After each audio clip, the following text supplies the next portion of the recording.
جو قرآن کی آیت میں نے آپ حضرات کے سامنے پڑھی ہے، اس میں اللہ تعالیٰ فرماتا ہے کہ محمد صلی اللہ علیہ وسلم آپ فرما دیجئے کہ انی رسول اللہ الیکم جمیعا، کہ میں اللہ کا رسول ہوں جو تم سب کی طرف بھیجا گیا ہے۔ اس آیت سے ہمیں یہ پتہ چلتا ہے کہ نبی کریم صلی اللہ علیہ وسلم کی رسالت عام ہے، دیگر انبیاء کی طرح نہیں ہے کہ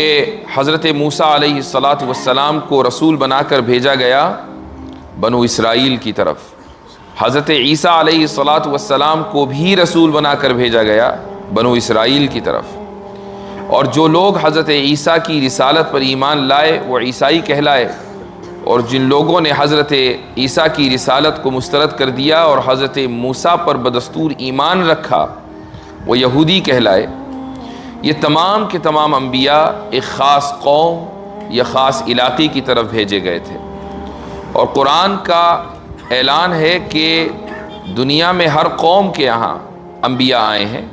کچھ قوموں کے انبیاء کے نام ہمیں معلوم ہیں اور کچھ کے نام ہمیں معلوم نہیں ہیں۔ اس ملک میں بھی اللہ سبحانہ و تعالیٰ نے یقیناً انبیاء بھیجے ہوں گے، وہ کون ہیں، کہاں ہیں، تصدیق کے ساتھ، یقین کے ساتھ نہیں کہا جا سکتا۔ کچھ علاقوں میں بہت سے بزرگوں کو مکاشفہ ہوا کہ بھئی یہاں انبیاء علیہم السلام کی قبریں ہیں، یا فلاں جگہ فلاں نبی کی قبر ہے، تو ایسی جگہوں کے بارے میں جو اسلام کا موقف ہے وہ یہ ہے کہ لا نصدق ولا نکذب، نہ تو ہم تصدیق کرتے ہیں نہ تکذیب کرتے ہیں، یعنی اس بات کا امکان بھی ہے کہ ہو سکتا ہے کہ یہ قبریں انبیاء علیہم السلام کی ہوں، اور یہ بھی ہو سکتا ہے کہ نہ ہوں۔ یہ بالکل ایسا ہی ہے جیسا کہ بہت سی جگہوں پر کچھ ایسی چیزیں ہوتی ہیں کہ جن کی نسبت نبی کریم صلی اللہ علیہ وسلم کی طرف ہوتی ہے، جیسے کہ رسول اکرم علیہ السلام کا بال مبارک۔ میں ابھی کچھ دن پہلے مدینہ منورہ میں تھا، اور وہاں ایک صاحب کے یہاں جانا ہوا، تو انہوں نے نبی کریم علیہ السلام کا منہ مبارک مجھے دکھایا سند متصل کے ساتھ۔ وہ سند کیسی تھی؟ وہ چھپی ہوئی سند تھی، ان کو کس نے دیا، ان کو کس نے دیا، اور یہاں تک کہ تابعین، تبع تابعین، پھر تابعین اور صحابہ کا نام۔ حضرت انس بن مالک رضی اللہ عنہ سے وہ بال چلا تھا اور اہل مدینہ تک وہ پہنچا ہے۔ اس بال کی اللہ تعالیٰ نے مجھے توفیق دی کہ میں زیارت کی، بلکہ یہاں تک توفیق ہوئی کہ اس بال میں کو جس عطر میں ڈبویا گیا تھا ان صاحب نے وہ عطر بھی دیا، ماشاءاللہ تھوڑا سا، تو یہ بہت بڑی سعادت کی بات ہے۔ تو ان کے بارے میں بھی جو ہمارا امت کا موقف ہے وہ یہ ہے کہ لا نصدق ولا نکذب، کہ ہم نہ تصدیق کرتے ہیں نہ تکذیب کرتے ہیں۔ حسن ظن یہ ہے کہ اس بات کا غالب گمان یہ ہے کہ ہو سکتا ہے کہ رسول اکرم صلی اللہ علیہ وسلم کی طرف جو نسبت ہے یہ صحیح ہو۔ تو بہرحال انبیاء علیہم السلام ہر علاقے میں آئے ہیں، ہر قوم میں آئے ہیں، لیکن نبی کریم صلی اللہ علیہ وسلم کی جو رسالت ہے وہ رسالت عام ہے۔ ایسا نہیں ہے کہ آپ کی رسالت کسی ایک خاص قبیلے کی طرف ہے یا خاص علاقے کی طرف ہے کہ وہ صرف جزیرۃ العرب کے رسول ہوں، یا صرف قریش کے رسول ہوں، یا صرف ایک خاص وقت کے لیے رسول ہوں۔ نہیں، الیکم جمیعا، الیکم جمیعا کا مطلب یہ ہے کہ تمام کے تمام لوگ، وہ چاہے مشرق کے باشندے ہوں یا مغرب کے، وہ اردو بولنے والے ہوں یا انگریزی، وہ فارسی بولنے والے ہوں یا فرینچ، وہ کوئی بھی زبان بولنے والے ہوں۔ اب جب رسول اکرم علیہ السلام اس دنیا میں تشریف لے آئے تو آپ کی رسالت ہی تمام لوگوں کے لیے رسالت ہے، اور آپ صلی اللہ علیہ وسلم کی رسالت پر ہی ایمان لانا اللہ کے نزدیک قابل قبول ہے۔ اگر کوئی شخص یہ کہے کہ میں تمام انبیاء کو مانتا ہوں، رسول اکرم صلی اللہ علیہ وسلم کا استثناء کر دے والعیاذ باللہ، تو اس کا ایمان اللہ کے نزدیک قابل قبول نہیں ہے۔ ایک شخص یہ کہے کہ میں رسول اکرم کو بھی مانتا ہوں صلی اللہ علیہ وسلم، لیکن آپ کے بعد ایک اور نبی کا لاحقہ لگا دے کہ میں فلاں کو بھی مانتا ہوں، تو اس شخص کا ایمان بھی اللہ کے نزدیک قابل قبول نہیں ہے۔ قابل قبول اس کا ایمان ہے جو تمام انبیاء کو حضرت آدم علیہ السلام سے لے کر رسول اکرم علیہ السلام تک ان پر ایمان لائے، اور رسول اللہ صلی اللہ علیہ وسلم کی رسالت کے عام ہونے کا قائل ہو۔ یعنی آپ کی رسالت سب کے لیے. یہی مطلب ہے اس آیت کا کہ انی رسول اللہ الیکم جمیعا. جب یہ بات ثابت ہو گئی کہ آپ صلی اللہ علیہ وسلم کی رسالت سب کے لیے ہے تو آپ کا رحمت للعالمین ہونا بھی سب کے لیے ہے, آپ کی رحمت بھی سب کے لیے ہے. یہ ممکن نہیں ہے کہ رسالت تو سب کے لیے ہو لیکن رحمت کسی ایک خاص طبقے کے لیے ہو. رحمت صرف ان لوگوں کے لیے ہو کہ جنہوں نے آپ صلی اللہ علیہ وسلم کا کلمہ پڑھ لیا, یا رحمت صرف ان لوگوں کے لیے ہو کہ جو جزیرۃ العرب میں رہتے ہیں, یا رحمت صرف ان لوگوں کے لیے ہو جو عربی زبان بولتے ہیں, یا رحمت صرف ان لوگوں کے لیے ہو کہ جنہوں نے رسول اکرم صلی اللہ علیہ وسلم کی زیارت کی ہے, یا رحمت صرف ان لوگوں کے لیے ہو کہ جن کو رسول اکرم صلی اللہ علیہ وسلم کے صحابی ہونے کا شرف ملا ہے. نہیں, جس طرح رسالت سب کے لیے ہے رحمت بھی سب کے لیے ہے. ان لوگوں کے لیے بھی ہے کہ جنہوں نے آپ صلی اللہ علیہ وسلم کا کلمہ پڑھا, اور ان لوگوں کے لیے بھی ہے کہ جنہوں نے آپ صلی اللہ علیہ وسلم کے کلمے کو مسترد کر دیا. مطلب یہ ہے رحمت للعالمین کا, عالمین میں تمام عالم شامل ہے, حتیٰ کہ چرند پرند بھی شامل ہیں, وہ جاندار بھی شامل ہیں کہ جن میں عقل نہیں ہے, وہ جاندار بھی شامل ہے کہ جن میں شعور نہیں ہے, وہ جاندار بھی شامل ہے کہ جن میں اس طرح جن میں علم کے اضافہ کرنے کی صلاحیت نہیں ہے. انسان کے علاوہ بھی نبی کریم صلی اللہ علیہ وسلم کی رحمت ہے, رحمت ان سب کو عام ہے.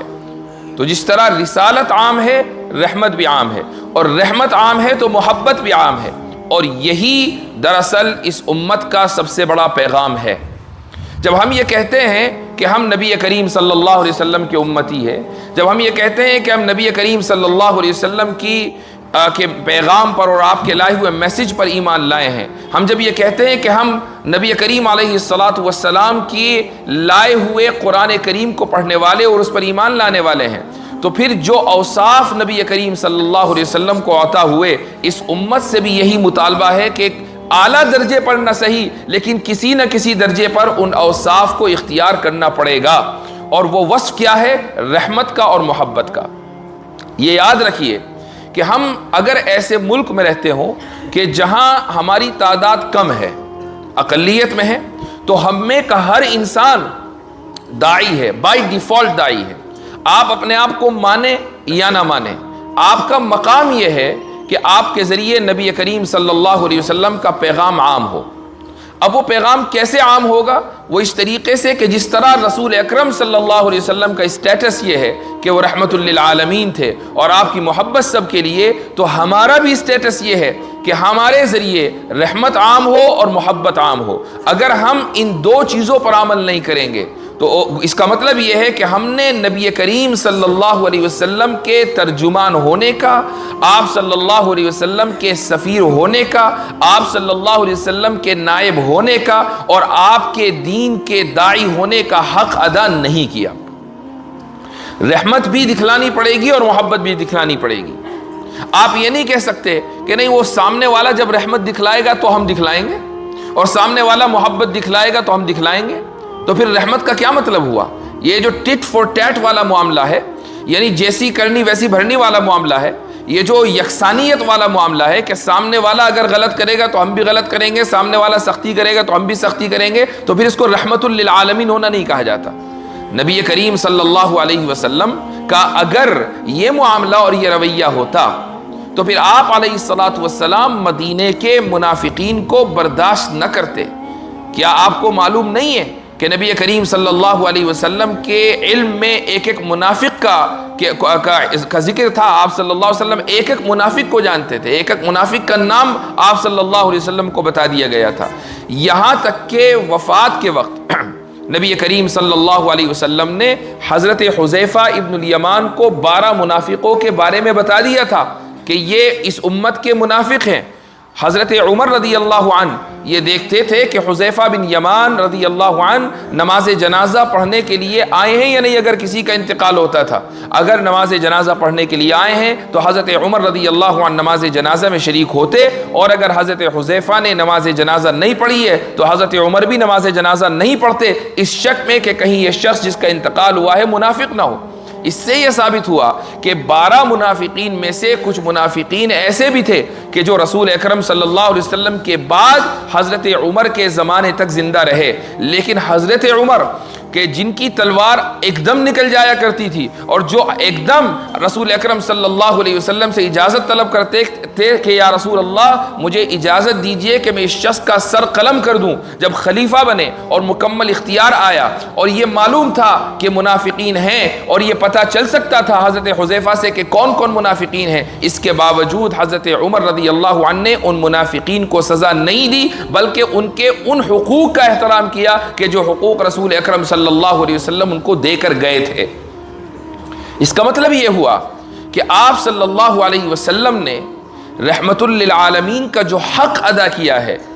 اس حق کے تحت صرف وہ لوگ شامل نہیں تھے کہ جنہوں نے آپ کا کلمہ پڑھا، وہ لوگ بھی شامل تھے کہ جنہوں نے آپ کے کلمے کو مسترد کر دیا، اور وہ لوگ بھی شامل تھے کہ جنہوں نے جھوٹ بول کر آپ کا کلمہ پڑھا لیکن دل میں نفاق تھا اور کفر تھا. اس لیے جب ہماری حیثیت یہ ہے کہ ہم نبی کریم صلی اللہ علیہ وسلم کے امتی ہیں تو پھر ہمیں بھی ایسے رویے کا اظہار کرنا پڑے گا کہ جن رویوں سے رحمت اور محبت چھلکتا ہو، جن رویوں سے رحمت اور محبت ٹپکتی ہو. لیکن یہاں ایک سوال ہوتا ہے، وہ سوال یہ ہوتا ہے کہ بھائی اگر نبی کریم صلی اللہ علیہ وسلم واقعی رحمت للعالمین تھے تو پھر لڑ کر تلوار کے زور پر ایک بڑی تعداد کو اسلام میں داخل کیسے کر لیا، اور یہ بھی کہہ دیا کہ امرت ان اقاتل الناس حتی یقولوا لا الہ الا اللہ، کہ مجھے تو حکم دیا گیا کہ میں لوگوں سے لڑوں یہاں تک کہ وہ اللہ کا کلمہ پڑھ لیں. تو اگر رحمت للعالمین تھے تو لڑ کر تو کلمہ نہیں تھوپا جاتا، اگر رحمت للعالمین تھے تو تلوار کے زور پر تو اپنے دین میں داخل نہیں کیا جاتا. رحمت للعالمین ہونے کا تو مطلب یہ ہے کہ محبت کے ذریعے دین کا پیغام عام کیا جائے. یہاں تلوار کے ذریعے دین کا پیغام عام ہوا ہے، حدیث صحیح ہے، مسلم میں بھی ہے، بخاری میں بھی ہے. یہ بہت مشہور اعتراض ہے. اس کا جواب جو علماء نے دیا ہے وہ بڑے واضح انداز سے دیا ہے. اور یہ یاد رکھیے کہ حدیثوں کو، آیتوں کو سمجھنے کا ایک اصول ہے، بلکہ دنیا کی ہر کتاب کو سمجھنے کا ایک ہی اصول ہے، اور وہ اصول یہ ہے کہ آپ سیاق و سباق کو، کانٹیکسٹ کو سامنے رکھیں گے. پانی اگر ہو تو تھوڑا سا. سیاق و سباق کو آپ سامنے رکھیں گے. ایک موقع پر اسلام کے خلاف اس تعلق سے اعتراضات ہوئے اور میں نے ایک ویڈیو میں یہ بات کہی کہ بھائی اگر واقعی اسلام کے خلاف تشدد کا اعتراض ہو سکتا ہے کچھ آیتوں اور حدیثوں کو بنیاد بنا کر، تو ہم تو ریسیپی کی کتاب سے بھی دہشت گردی ثابت کر سکتے ہیں. ریسیپی کی کتاب ہوتی ہے جس میں ریسیپی لکھی ہوتی ہے، کھانے کی ترکیبیں لکھی ہوتی ہیں کہ نہاری ایسی بنے گی اور بہاری کباب ایسے بنیں گے اور بنگالی رسگلے ایسے بنیں گے، وہ سب اس میں لکھا ہوتا ہے. آپ وہاں سے بھی دہشت گردی ثابت کر سکتے ہیں، بس سیاق اور سباق کو کاٹنا ہے. تو جس کتاب کا مقصد کھانے کی ترکیبیں بتانا ہے، اس کتاب سے بہت آسانی کے ساتھ قتل و تشدد کو ثابت کیا جا سکتا ہے اگر اصول کو درکنار کر دیا جائے. تو اصول ہر کتاب کا ایک ہے، اور وہ یہ ہے کہ آپ سیاق و سباق کو سامنے رکھ کر بات کریں گے. اسی طریقے سے ایک موضوع پر جو الگ الگ احادیث آئی ہیں اور ایک موضوع پر جو الگ الگ آیات آئی ہیں، ان سب کو سامنے رکھ کر بات کریں گے.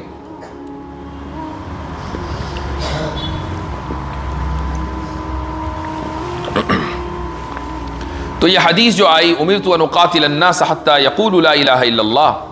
کیا صرف یہی ایک حدیث ہے؟ کیا قرآن کی کوئی آیت اس تعلق سے موجود نہیں ہے؟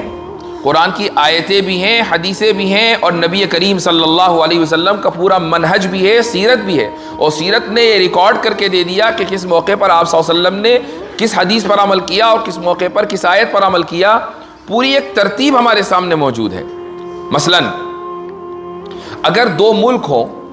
ایک ملک مسلمانوں کا ہو، دوسرا ملک مسلمانوں کے دشمنوں کا ہو،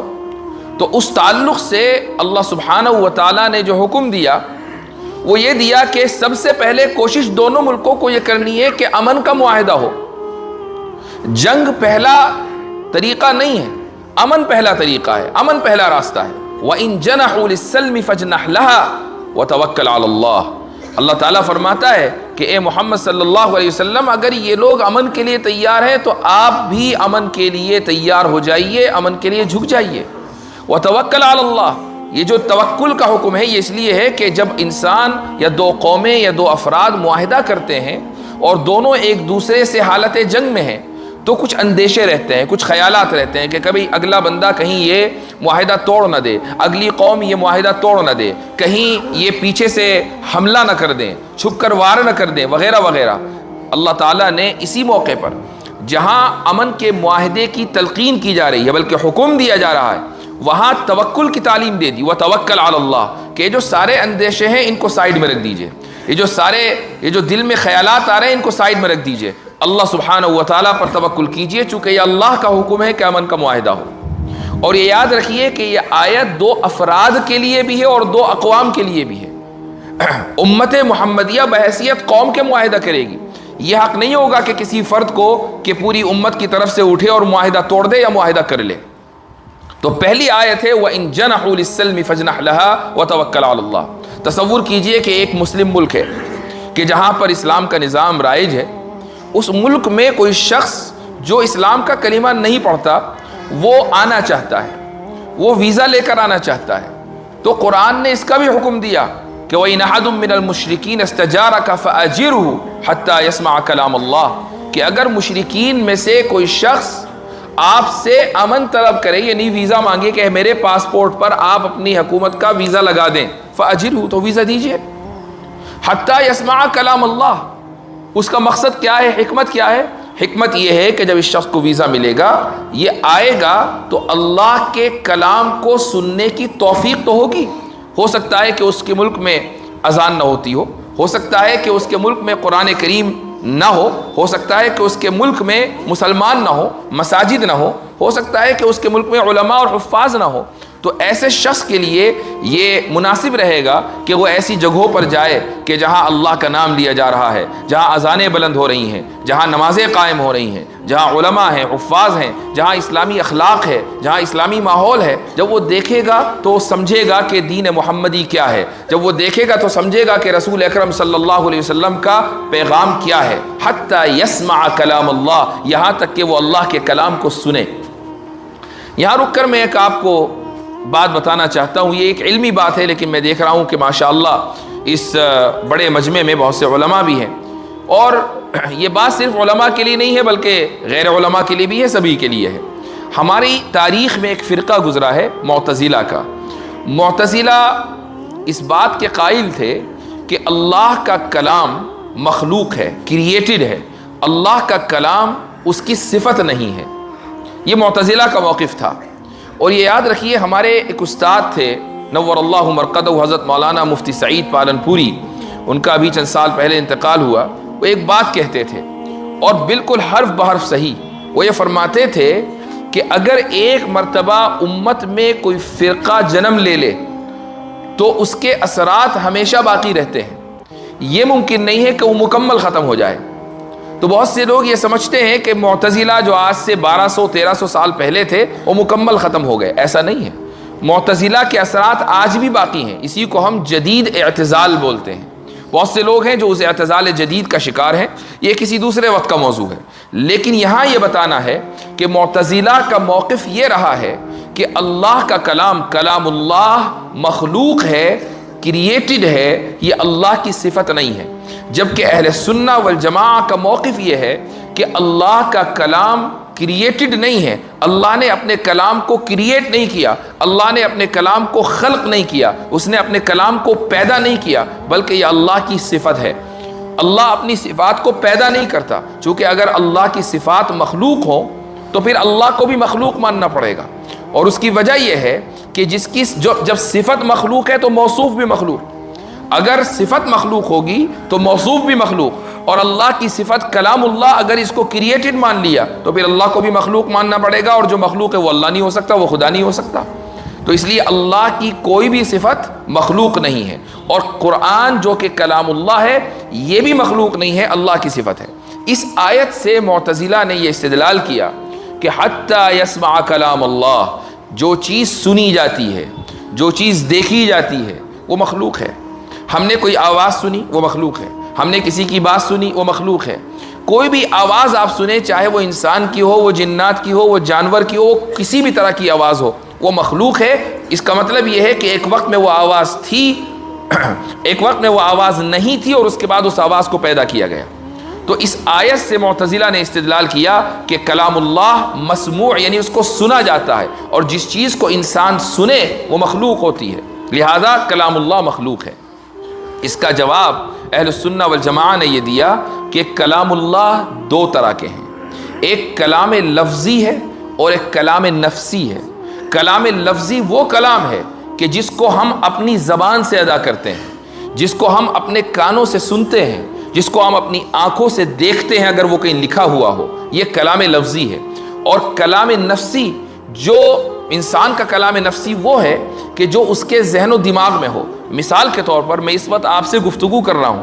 میرے ذہن میں ایک مضمون ہے، اور اسی طریقے سے اس مضمون کو ادا کرنے کے لیے جو الفاظ ہیں قبل اس کے کہ وہ میری زبان سے ادا ہو میرے ذہن میں موجود ہیں، اگر میں اگلے 1 منٹ میں اپنی زبان سے ادا ہونے والے الفاظ کو اس منٹ میں جاننا چاہوں تو مجھے یہ اختیار نہیں کہ میں جان لوں کہ میں اگلے منٹ میں کون سے الفاظ کا انتخاب کرنے والا ہوں۔ لیکن انسان کو اللہ نے یہ قدرت دی ہے کہ جس سیکنڈ، جس لمحہ اس کی زبان سے الفاظ نکلتے ہیں، اسی لمحہ اسی ترتیب کے ساتھ وہ الفاظ اس کے ذہن و دماغ میں موجود ہوتے ہیں۔ یہ جو ذہن و دماغ میں موجود الفاظ ہیں اس کو کلام نفسی کہا جاتا ہے، یہ انسان کی صفت ہے۔ اسی طریقے سے اللہ سبحانہ و تعالیٰ کے بھی کلام نفسی بھی ہے اور اللہ کا کلام لفظی بھی ہے۔ کلام لفظی مخلوق ہے، کلام نفسی اللہ سبحانہ و تعالیٰ کی صفت ہے۔ یہ ایک علمی اختلاف ہے اور یہ اختلاف آج بھی کسی نہ کسی شکل میں باقی ہے۔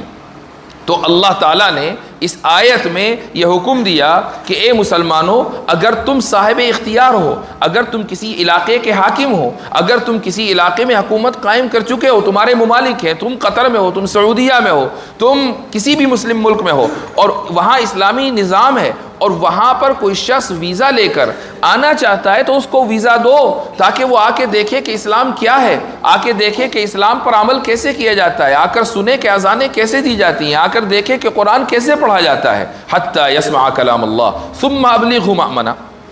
اس کے بعد پھر اس کی جائے امن پر اس کو پہنچا دو۔ کیا مطلب؟ یعنی جب وہ جانا چاہے گا تو اس کو جانے کا راستہ بھی دو۔ ایسا نہیں ہے کہ وہ تمہارے ملک میں آیا،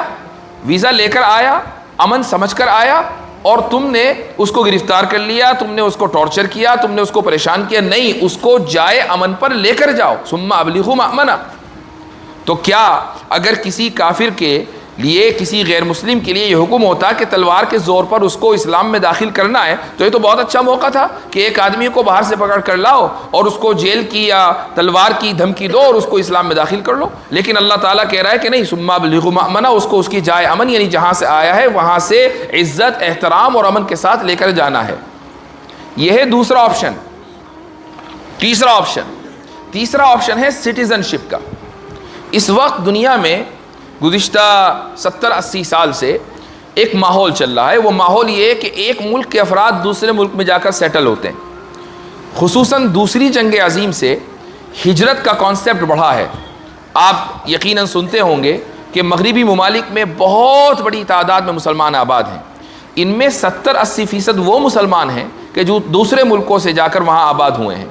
ان میں انڈیا سے بھی گئے ہیں، عرب ممالک سے بھی گئے ہیں، بر صغیر کے دوسرے علاقوں سے گئے ہیں، وہاں جا کر آباد ہو گئے، ان کی نیشنلٹی ہو گئی، وہ وہاں رچ بس گئے، وہاں ان کے کام ہیں، ان کی ملازمت ہے، ان کے بچے ہیں، اب وہ وہیں کے ہو کر رہ گئے۔